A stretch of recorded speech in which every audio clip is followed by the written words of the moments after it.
اسی علم کے حوالے سے اس شخص سے متعلق یہ 4 باتیں جو ہیں لکھ دی جاتی ہیں۔ اب اس کو سمجھنا چاہیے، اصل میں جو بات مسئلہ تقدیر کے سمجھنے میں جو یوں سمجھیے کہ ایک بہت آسان فارمولہ ہے اگر سمجھنا چاہے انسان، اور یہ میں عرض کر چکا ہوں کہ سمجھنا چاہیں گے تو سمجھ جائیں گے، تفصیل میں جائیں گے تو الجھ جائیں گے، اور مناظرہ اور مباحثہ کریں گے تو گمراہ ہو جائیں گے۔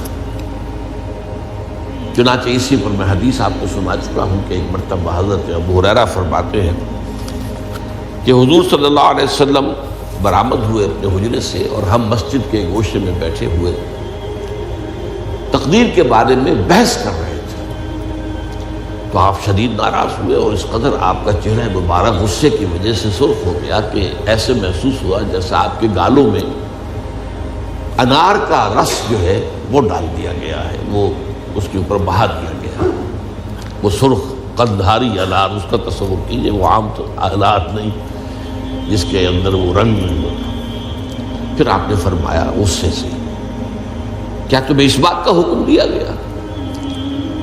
کیا مجھے تمہاری طرف اسی کام کے لیے بھیجا گیا کہ اس مسئلے میں تم بحث کرو؟ عزمت علیکم، میں تاکید کر رہا ہوں اس مسئلے میں بحث سے گریز کرو، بحث مت کرو۔ تو یہ مسئلہ اگرچہ اس اعتبار سے بڑا مشکل ہے، اگرچہ سمجھنا چاہیں تو سمجھ سکتے ہیں، لیکن میں ایک اور حدیث بھی آپ کو سنا دوں کہ اس پر ایمان کس قدر لازم ہے۔ یہ ایک تابعی ہے حضرت ابن دالمی رحمۃ اللہ علیہ، وہ فرماتے ہیں، ذرا طویل حدیث ہے، میں اس کا خلاصہ بیان کر رہا ہوں، کہ میرے دل میں تقدیر کے بارے میں کچھ وسوسے پیدا ہوئے، تو میں نے جو بھی کبار صحابہ اس وقت زندہ تھے، بقید حیات تھے، ان سب سے ملاقات کی۔ ابی ابن کعب رضی اللہ تعالیٰ عنہ، جن کے بارے میں حضور نے فرمایا ہے کہ اقرأہم ابی ابن کعب، میرے صحابہ میں قرآن کا سب سے بڑا عالم ابی ابن کعب۔ ان کے علاوہ عبداللہ ابن مسعود کے پاس بھی میں گیا رضی اللہ تعالیٰ عنہ، جن کی حدیث ہم پڑھ رہے ہیں۔ حذیفہ بن یمان کے پاس میں گیا رضی اللہ تعالیٰ عنہ۔ ان سب نے ایک بات یہ کہی کہ دیکھو، ایک بات تو یہ جان لو کہ اللہ تعالیٰ کی قدرت سب شے پر حاوی ہے۔ اللہ تعالیٰ اگر لو ان اللہ عذب اہل سماواتہ واہل ارضہ عذبہم وہو غیر ظالم لہم، اللہ اگر تمام آسمان والوں کو اور تمام زمین والوں کو عذاب دے تو اسے عذاب دینے کا حق حاصل ہے، وہ عذاب دے سکتا ہے بغیر اس کے کہ ہم کہیں کہ وہ ظالم ہے۔ تمام زمین والے اور تمام آسمان والوں میں تو نیکوکار بھی آ گئے۔ یہ اصل میں ایک بڑا اہم مسئلہ ہے کہ جو ہمارے اور معتزلہ کے درمیان مختلف فی ہے۔ معتزلہ ہی کے انداز میں اہل تشیع کا عقیدہ بھی ہے کہ اللہ پر عدل واجب ہے، اہل سنت کے نزدیک اللہ پر کوئی شے واجب نہیں، اللہ کا اختیار مطلق ہے، جو چاہے کرے۔ چنانچہ وہ ظالم کو معاف کر سکتا ہے جب چاہے، اور وہ کسی اچھے آدمی کو عذاب دے سکتا ہے جب چاہے۔ یغفر لمن یشاء ویعذب من یشاء واللہ علی کل شیء قدیر۔ یہ سورہ بقرہ کی آخری آیت میں ہے کہ آیات میں سے ہے، لاسٹ بٹ 3 آیت میں۔ تو اس اعتبار سے اللہ کا ایک تو اختیار مطلق ہے۔ پھر میں زید ابن ثابت کے پاس گیا تو انہوں نے یہی بات مرفوعاً بیان کی کہ میں نے خود حضور سے سنی ہے یہ بات۔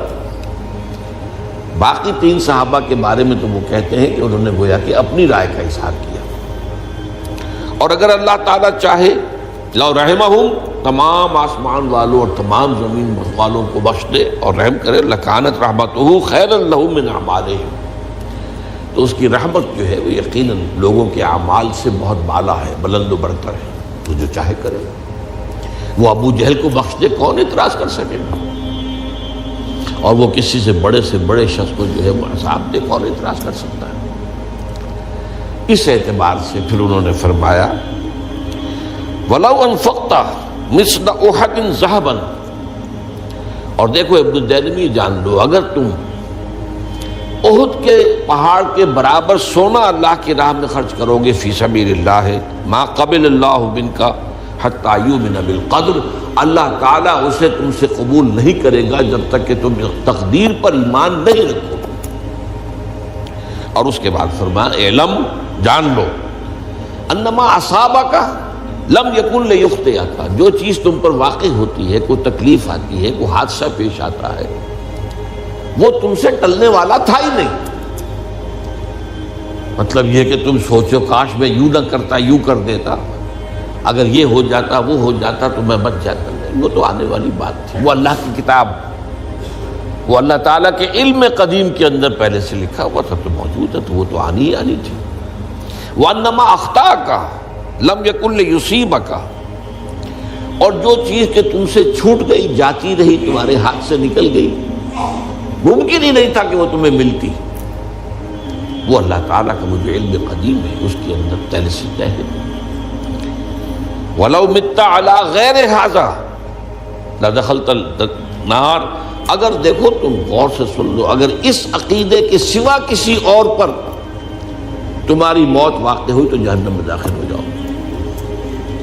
تو یہ اس ایمان بالقدر کی اہمیت کا معاملہ۔ اب اس کے لیے جو میں کہہ رہا تھا کہ ایک فارمولہ جو سمجھ میں آ سکتا ہے وہ یہ ہے، انگریزی کی جو اصطلاحات کے حوالے سے پہلے میں واضح کروں گا، وہ ذرا زیادہ واضح ہے۔ ایک ہے پری نالج، کسی چیز کا علم پہلے سے ہونا، ایک ہے پری ڈیسٹینیشن،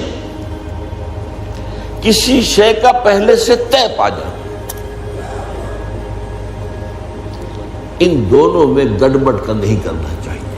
اللہ کا علم قدیم اس کے جبر کو مستلزم نہیں ہے، اس کا علم ہے یہ کہ تم یہ کرو گے، اس کا مطلب یہ نہیں ہے کہ تم اس کے جبر کے تحت کر رہے ہو۔ اس کی ایک سادہ سی مثال میں دیا کرتا ہوں، پھر میں کروں گا، سمجھنا چاہیں تو یہ فارمولہ بہت کافی ہو جائے۔